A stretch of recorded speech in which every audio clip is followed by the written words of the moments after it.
Salam alaikum, Mazoul Fillaoun, bonjour. Melk Ben Nabi avait parlé en son temps du principe de colonisabilité pour expliquer la propension des peuples à se laisser coloniser. Aujourd'hui, nous sommes dans un tout autre schéma, celui de la corruptibilité. Ceux qui ont fait main basse sur le pays ont réussi à conditionner la société, à en extirper les valeurs qui l'ont fondée, qui lui ont permis de se libérer et de s'unir. Ceux qui s'étaient imposés à la tête du pays ne pouvaient le garder, ce pouvoir, que s'ils réussissaient à se rallier à un grand nombre d'alliés naturels. Et ils ont tout mis en œuvre, non seulement pour acheter les gens, mais aussi pour leur inculquer une mauvaise conscience généralisée. Un voleur n'est jamais plus confiant qu'en la présence d'un autre voleur. Et le meilleur moyen de se prémunir des honnêtes gens est d'en faire des voleurs. Ce régime avait vite compris qu'il fallait inséminer une mauvaise conscience généralisée au sein du sein de la société, de la mémoire, de la vertu collective. Il a commencé par créer un nombre effarant de faux moujahidines. On parle aujourd'hui de 800 000 faux moujahidines, avec une minorité de vrais moujahidines.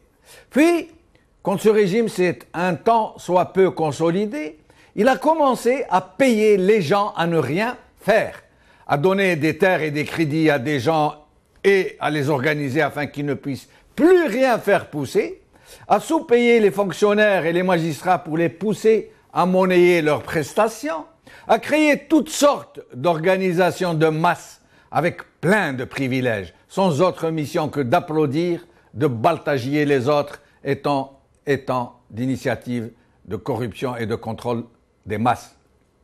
Puis, quand l'argent s'est mis à couler à flot, les maîtres du pays ont perfectionné le système, avec des castes, des coteries, des clans, des clientèles. D'abord, les milieux qui permettent à ceux qui parviennent à s'y faire une petite place de s'enrichir par la seule grâce de la cooptation, d'envoyer leurs rejetants faire des études à l'étranger, sa famille se faire soigner pour petits bobos à l'étranger, d'habiter dans des villages de luxe et autres petites et grandes préséances. Puis, de cercle en cercle, tous gravitant autour d'un noyau central, d'autres milieux avec des privilèges moindres, mais tout aussi exorbitants, jusqu'au plus démocratique, si je puis dire, des privilèges, le plus usité et le plus accessible, celui de la corruption. Corruption pour tout, allant dans les deux sens, de haut en bas et de bas en haut, pour obtenir une ligne de crédit, un monopole d'importation non dit, un boulevard pour le trabandisme aux frontières, des facilités pour l'import-import, pour la fraude fiscale et pour d'autres trafics en tout genre qui se déclinent à l'infini. Pour le gros du peuple, l'avant-dernier cercle, en bas, la corruption de masse, puisque l'argent est disponible, consiste à permettre à tout le monde d'acheter sa voiture, de se faire de l'argent juste en passant par des chicanes savantes, d'obtenir des faveurs indues. Pour cette catégorie sociale, il y a aussi le logement. Et puisque les moyens le permettent, les dirigeants ont mis au point un vaste plan de construction de clapiers à lapins et de cages à poules, dont rêvent pourtant tous les jeunes de 40 ans qui vivent encore chez leurs parents, parfois dans des bidonvilles, si ce n'est dans des caves, des masures, des garages, où ils s'entassent les uns sur les autres. Là, toute dernière catégorie sociale, celle qui est tout en bas, celle des paumés de la vie, des cas désespérés, n'intéresse pas les dirigeants. Trop de problèmes, difficiles à régler, des couches sociales composées de gens qui ne bougeront pas de toute façon, qui sont condamnés au silence et à l'oubli, puisque les autres cercles s'estiment comblés, qu'ils ne veulent pas que ça bouge dans le pays. Surtout que ceux-là, même qui avaient plongé le pays dans un bain de sang quand ils se sont sentis menacés, et qui ont ramené le calme lorsqu'ils avaient écarté ce danger qui menaçait leur mainmise sur le pays, ont réussi à faire croire à tous leurs nouveaux alliés naturels, ces millions de gens, que si les opposants continuent ainsi de vouloir semer la pagaille, le pays risque d'être replongé dans une autre décennie rouge, avertissent-ils. Et même que l'OTAN va venir bombarder les tacos, les clapiers, les marchés de Dubaï, les conteneurs Trabendo, les bidonvilles, le métro d'Alger, l'autoroute Est-Ouest, Tariq-Lissi, la plage de l'Égout, les pizzerias, les bouffeterias, les gasbatek et tous les acquis de la grande baraka bouteflikienne. Et donc, comme un seul homme, le peuple algérien dit non de toute sa posture et de toute son attitude. Il dit non au changement. On est bien comme on est. Alhamdoulilah, ou Cheikhousna. Rien à foutre si toute la vitrine n'est qu'une vitrine. Et si l'Algérie bouffe son blé en herbe, voire en grains, avant même qu'il soit semé. On s'en fout de ses propres gosses quand ils se retrouveront face au désastre. On se fiche des millions de gens qui crèvent la dalle, qui dorment dans la rue, des handicapés qui souffrent, des cancéreux qui se tordent de douleur, des filles qui n'ont pas d'autre choix que de s'abîmer dans l'indicible pour manger, des haragas qui se suicident plutôt que de continuer à tenir les murs, des retraités qui pensent à aller mendier, des mendiants qui pensent à aller tuer, de l'insécurité qui s'installe jusqu'en face des commissariats, des flics qui deviennent des brutes, du DRS qui enlève des militants des droits de l'homme au centre d'Alger, des fils de généraux qui considèrent le pays comme la propriété de leur papa, des universités qui deviennent des souks et des crèches pour une jeunesse qui rêve de diplômes bidons, des administrations transformées en centres de torture mentale, des palais de justice où les jugements se vendent aux plus offrants, des villes laides, défigurées, des allumés de la tronche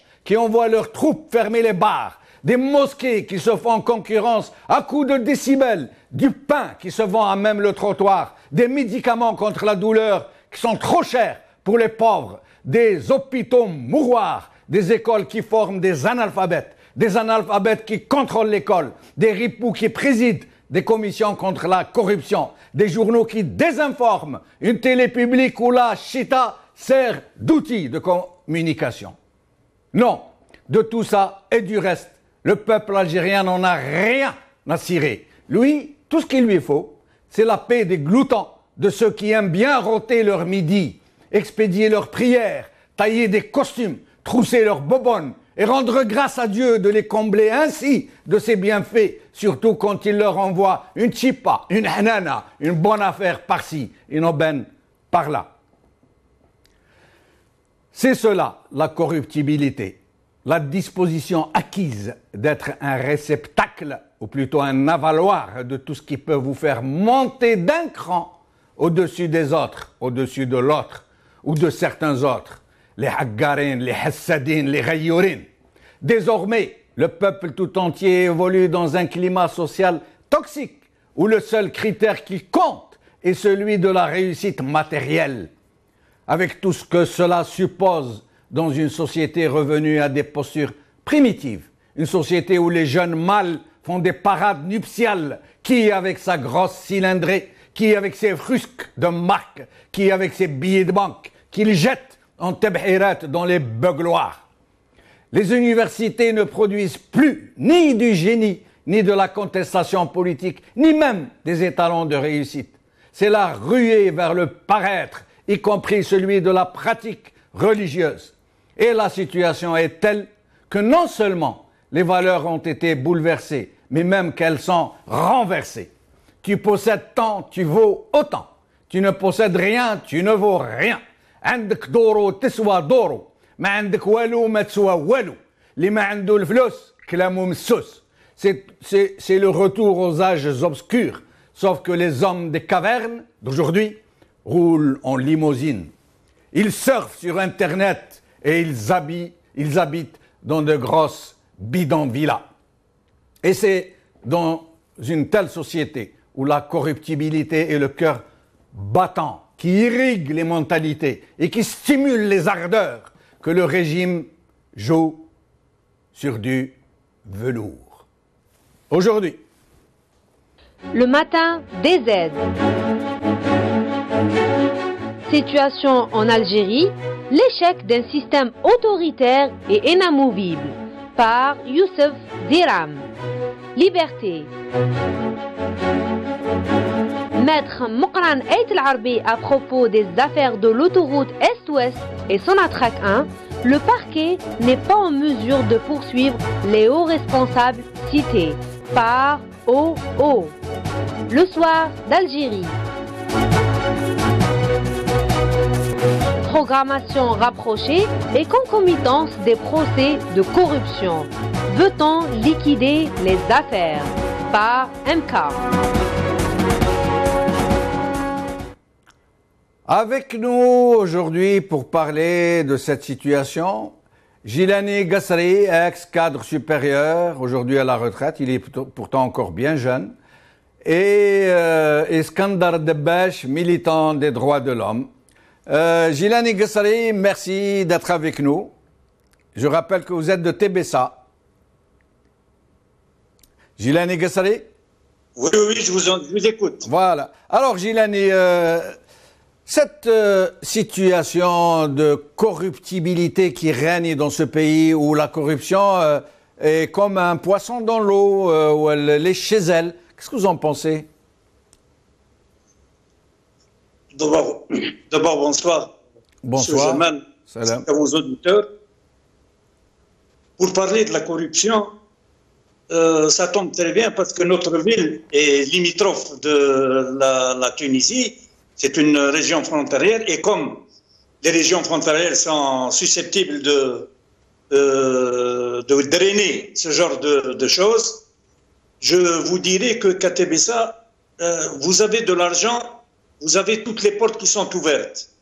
Toutes les portes. Il faudrait... La corruption, je ne pourrais pas vous dire est-ce qu'elle est à 100%, elle existe à 100% à Tébessa, je vous dirais qu'elle existe à 99%. Parce que pour régler ces problèmes, pour avoir un travail, pour l'état civil, pour les investissements, pour un projet d'investissement, tout ça demande à ce qu'il y ait la TIPA, comme on l'appelle. القص on dit à Tébessa, القص et on dit الحنانة aussi. القص, voilà, القص, exactement. Oui. Alors, pour ce qui est de la corruption, c'est des choses visibles à l'œil nu à Tébessa. Il y a des gens, il y a 2 ou 3 ans qui ne possédaient rien du tout. Aujourd'hui, c'est des gens milliardaires, oui, qui achètent tout un pâté de maisons, qui ont 6 ou 7 véhicules, qui ont des camions, qui ont des hôtels, qui ont des boulevards, si je peux dire. Alors, cette corruption est visible à l'œil nu. Je me demande, comment se fait-il qu'on n'applique pas le fameux char min ayna laka hada? D'où vient-tu cela? Oui. Mais ça, ce n'est jamais appliqué. On ne demande pas aux gens d'où ils tiennent leur fortune. Mais le plus révoltant, Jilani, bon, on sait que le régime a fait exprès d'installer cet état d'esprit au niveau du peuple algérien pour que lui puisse être comme un poisson dans l'eau. Il peut pas exister dans une société saine. Il fallait qu'il la pourrisse et il a réussi à la pourrir. Mais le problème, Jilani, c'est que les gens au niveau de la société ne se cachent plus. Ils ne cachent plus qu'ils sont des corrompus, qu'ils pratiquent la corruption, le trafic, alors que c'est des gens qui prétendent à de l'honorabilité, qui sont des notables de la société, etc. Justement, ces gens-là, ces gens qui pratiquent la corruption, qui ont amassé des fortunes colossales, ces gens-là, les autorités parlent à ces gens-là. Ils ont besoin de ces gens-là. Ce sont leurs relais. On les appelle les notables de la ville. Et ce n'est pas des notables de la ville. C'est les gens qui ont détruit la ville. Ils n'ont aucun sens de la citoyenneté. S'ils peuvent vendre le pays, ils le vendront. Ouais. Restez avec nous, Gilani. Restez avec nous. Nous allons accueillir Iskandar Debbash, militant des droits de l'homme, qui en a vu lui aussi de toutes les couleurs au pays. Un ancien officier de l'armée qui a dû fuir le pays. Iskandar Debbash, et vous-même, la même question. Que pensez-vous de cette ambiance générale, de ce climat social? Nous l'avons perdu. Il faut le retrouver, s'il vous plaît. Merci.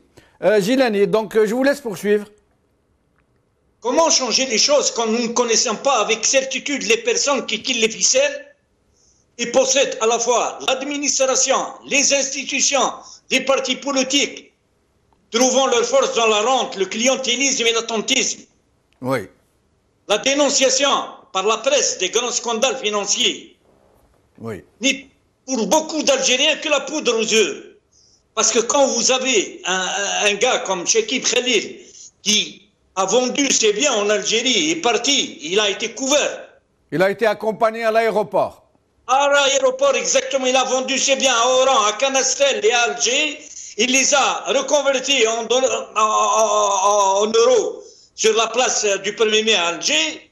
Et on l'a accompagné à l'aéroport, on a pris un café avec lui, on lui a dit bye bye. Voilà. Quand vous avez ce genre de personnes. Mais Gilani, à la limite, ces gens-là, moi, je ne les blâme pas du tout, ils sont dans leur rôle. Mais le problème, c'est que dans notre société, dans notre société, nous, normalement, les gens, ces notables dont vous parlez, qui pratiquent la corruption, qui sont, normalement, nous, on les méprise. Or, dans notre société, ils sont comme de l'huile au-dessus de l'eau. Ils sont considérés, même à leur funérailles, lorsqu'ils meurent, ce sont des milliers de gens qui les accompagnent au cimetière, alors que les pauvres malheureux, il y a 4 chats qui les suivent. Lorsqu'ils sont malades, les riches, ces riches corrompus, ils n'ont besoin de personne, ils ont de l'argent. Or, tout le monde leur rend visite à l'hôpital avec des gofas, du lham, des trucs. Alors que les pauvres, qui ont besoin de leur sollicitude, personne leur rend visite. Le problème, il est dans la société. Pourquoi donnons-nous de la considération à ces gens corrompus? Exactement, l'échelle des valeurs a disparu. L'échelle des valeurs a disparu. Un honnête citoyen n'a plus sa place dans ce pays. C'est des voleurs qui gèrent le pays. Alors, je vous parle des autorités. Les autorités, soit locales, soit centrales. Ils parlent avec ces gens-là, avec ces corrompus. Oui. Ils ne parlent qu'avec ces corrompus. Vous avez par exemple la société civile. Elle est ignorée par l'administration. On a besoin de ces gens-là. Parce qu'ils ont de l'argent, parce qu'on a besoin d'eux le jour des élections. Parce qu'ils savent construire des villas à leurs protecteurs, parce qu'ils savent placer des devises dans leur compte à l'étranger, parce qu'ils savent partager la tchipa. Restez avec nous, Gilani Guessari. Iskandar Debbash, je disais tout à l'heure que vous aviez eu maille à partir vous-même avec ce régime. Vous avez dû quitter le pays précipitamment, aller très très loin. Vous êtes allé en Argentine, je crois. Et qu'est-ce que vous pensez de cet état d'esprit général de corruptibilité qui règne dans la société algérienne? Iskandar? Allô? Iskandar? Très mauvaise sonorité. Ah, vous ne m'entendez pas bien? Non, pas du tout, presque pas. Et là, est-ce que vous m'entendez mieux? Un peu, ça va, oui. Je vous demandais votre avis sur ce climat social toxique de corruptibilité qui règne dans la société algérienne. Sauf, c'est Jamaldine. Bon, j'ai essayé de dresser une comparaison, c'est-à-dire de l'état de corruptibilité, c'est-à-dire depuis l'indépendance jusqu'à nos jours et avant l'indépendance. Et en fait, on aboutit pratiquement au même schéma. Exactement au même schéma. C'est-à-dire, à l'époque coloniale, la corruption de l'administration a commencé avec la corruption de la bourgeoisie comprador qui avait offert sa complicité à l'administration coloniale pour la dépossession des Algériens de leurs terres, etc. Et en fait, c'est avec la complicité des Caïds et des Bachara, en plus de leur enrichissement personnel, la complicité de ces derniers a été déterminante dans le processus de colonisation. En ce sens, qu'elle avait contribué non seulement en la dépossession des fleurs de leurs terres, mais en plus à l'installation des colons d'origine européenne. Et aujourd'hui, c'est exactement pareil. On assiste à la mise en place du même schéma. C'est exactement ce qui se passe aujourd'hui avec le pouvoir algérien, puisqu'on assiste à l'exacte reproduction du même schéma dans le sens dans le processus d'usurpation, de dépossession des Algériens de leurs propres biens, mais à une plus grande échelle, à savoir qu'on a une bourgeoisie comprador installée au pouvoir en Algérie qui, au moyen de lois scélérates votées par une représentation parlementaire factice, s'attache d'abord à s'enrichir, mais en même temps qu'elle sert principalement, et elle est là pour ça d'ailleurs, les intérêts occidentaux, européens et américains, et prioritairement les intérêts de l'ancienne puissance coloniale qui va s'attacher à redistribuer une partie de ses richesses à ses amis et alliés. Oui. Le processus de dépossession suivi d'accaparement par les Occidentaux des richesses du sous-sol en Algérie est aujourd'hui rendu possible par la réinstallation depuis l'indépendance de la deuxième ou troisième génération de cette même bourgeoisie comprador pro-coloniale constituée de fils de Qaïd et de Bachara, comme par exemple l'Akhdar Brahimi, le général Arbi Belkher, Driss Jazairi, le général Touati, qui a été le théoricien du coup d'État de janvier 92, de Chadli Benjedid, général Zerouni, etc., sous le régime de l'Algérie indépendante. Depuis la présidence de Bouteflika, on assiste à une explosion de cette corruption et elle a même été légalement instituée par le pouvoir et érigée en système de gestion économique et politique des Algériens avec des mesures comme par exemple, pour ne citer que la plus récente et la plus connue, c'est-à-dire l'ANSEJ, grâce à laquelle non seulement le régime a acheté un semblant de paix sociale, mais aussi qui a accouché d'une génération de Boltadjia du régime. Voilà, c'est Jamal. Mais comment expliquez-vous, Iskandar, qu'au sein de la société, nous tous, les gens du peuple, nous faisons carpette devant ces corrompus, au lieu de les mépriser, au lieu de nous en tenir le plus éloigné possible, on est là à leur brosser les chaussures, à aller à leur mariage, à leur faire de gros cadeaux, à les accompagner jusqu'à leur dernière demeure. Par milliers, ils sont les notables de nos villes, ils sont nos patrons, on rêve de leur marier nos filles, d'épouser les leurs. Qu'est-ce qui fait que nous soyons tombés aussi bas? D'abord, si Jamal, il y a d'abord ce climat d'insécurité en Algérie où tout le monde se méfie de tout le monde. Donc le plus simple, c'est encore de faire allégeance au pouvoir et d'essayer tant bien que mal de jouir de ses largesses. Mais en plus de ça, il y a aussi avec la nouvelle mentalité des Algériens qui consiste au silence des agneaux. Oui. On n'ose pas, c'est-à-dire les gens n'osent pas parce que tout le monde se méfie pratiquement de tout le monde en Algérie. Ouais. Voilà ce qui se passe. Restez avec nous, Iskandar. Gilani, je vais vous raconter quelque chose, Gilani. Vous m'entendez? Oui, oui. Il y a un général qui m'a raconté un jour quelque chose. Vous le connaissez, mais on ne citera pas son nom. Il m'a dit un jour qu'il était rentré à l'époque, et Naja était un hôpital vraiment de haute gamme. Alors il est entré pour une simple analyse, des analyses il devait passer la nuit pour qu'il soit à jeun. Le matin, ils lui font des analyses. Alors il m'a dit, le matin, le chef de service arrive en courant et lui dit, oh mais mon général, il y a des dizaines et des dizaines de gens qui sont arrivés de votre ville, qui sont là, ils veulent vous voir, Et il est sorti les voir, il leur dit, qu'est-ce qui se passe? Ils sont mis à pleurer, à l'embrasser, à l'enlacer, mon général, mon général. Mais qu'est-ce qui vous arrive, les gars? Et on dit, non, on a appris que tu étais très malade. Il leur a dit, je suis pas malade. Je suis pas malade, je suis en bonne santé. Rentrez chez vous. Ils lui disent, attends, le gros des troupes est en train d'arriver. Et il s'est sauvé, le gars de l'hôpital. Alors que ces gens, j'imagine que s'il y avait quelqu'un de pauvre de leur région, il lui aurait pas rendu visite, ni pris des cadeaux pour lui prendre à l'hôpital, etc. Qu'est-ce que vous pensez de cette disposition de nous autres à nous comporter comme ça? sincèrement et honnêtement, le peuple en général a baissé les bras. Toute la société civile, d'ailleurs, il n'en existe plus.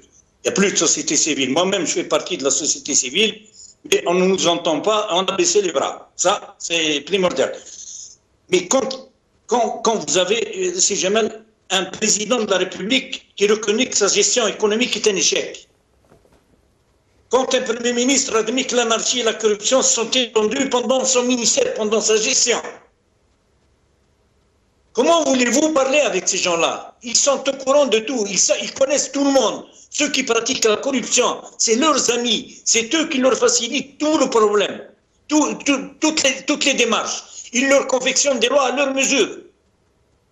Comment voulez-vous que ce pays avance?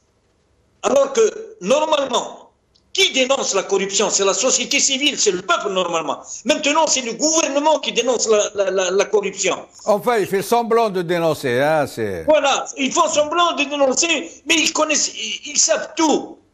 Ils confectionnent des lois pour leurs amis, qui sont leur cercle restreint. Oui. Vous savez, si jamais je vais vous raconter une histoire, alors là, mais vous savez que ces gens-là habitent à la 49e Essayez de vous mettre un peu en arrière, Gilani, pour qu'on vous voit bien. Voilà. Et ces gens-là habitent la 49e wilaya. Dans le pays, il y a 48 wilayas. Ils ont créé une 49e wilaya spécialement pour eux. Ils se marient entre eux. Ils donnent leur fils aux filles des responsables pour que le régime reste comme ça. C'est des gens spécialistes en corruption. Tout le monde, tout le peuple sait que ces gens-là sont corrompus et personne, moi je critique la société civile qui n'est pas apte à demander à ce que ces gens-là rendent cet argent dans les caisses de l'État, quitte à faire des marches silencieuses, mais n'empêche qu'il faudrait que la société civile prenne ses responsabilités pour que ces gens-là puissent un jour être admis à passer en justice et à rendre les biens au peuple. Mais qui va les contraindre à ça, Gilani, à partir du moment où notre société, elle rentre dans ce jeu, où notre société est devenue le climat, l'eau dans laquelle baignent ces poissons, ces requins? Mon ami, je vous informe qu'il y a 3 offices créés à cet effet pour la corruption. Ces 3 offices ont été créés par l'État. Ces 3 offices n'ont rien fait depuis leur création. D'ailleurs, on n'en entend plus parler. Mais ils ont été créés pour ne rien faire, justement. Voilà, pour ne rien faire. C'est de la poudre aux yeux. La poudre pour un pampin. Voilà. Maintenant, c'est à nous, peuple, c'est à nous, société civile, d'aller dénoncer ces gens-là, qu'ils soient à Tébessa, à Annaba, ou à Alger, ou à Minis. Maintenant, moi, personnellement, je vous parle en tant que personne faisant partie de la société civile, je suis disposé à déposer plainte contre Chekib Khalil, dans la mesure où les tribunaux acceptent. Mais la justice algérienne, elle fonctionne à l'injonction. La justice algérienne, elle a déjà tout ce qu'il faut pour l'inculper. Mais elle ne le fait pas, elle ne le fera pas. Elle ne le fera pas. Voilà. Parce qu'en Algérie, la question est la plus grave et relève de l'illégalité, de l'infraction. Quand vous avez des gens qui ont des comptes en France, et tout le monde sait ça. Quand vous avez des gens qui ont des appartements en France, et tout le monde sait ça. Et que les parquets ne bougent pas, ça veut dire qu'ils attendent des instructions d'en haut. Voilà, Gilani, on est arrivé à la fin de l'émission, malheureusement. Merci, Gassari Gilani. Merci, Iskandar Debbash. Salam alaikum. Bqaw ala khair. Salama.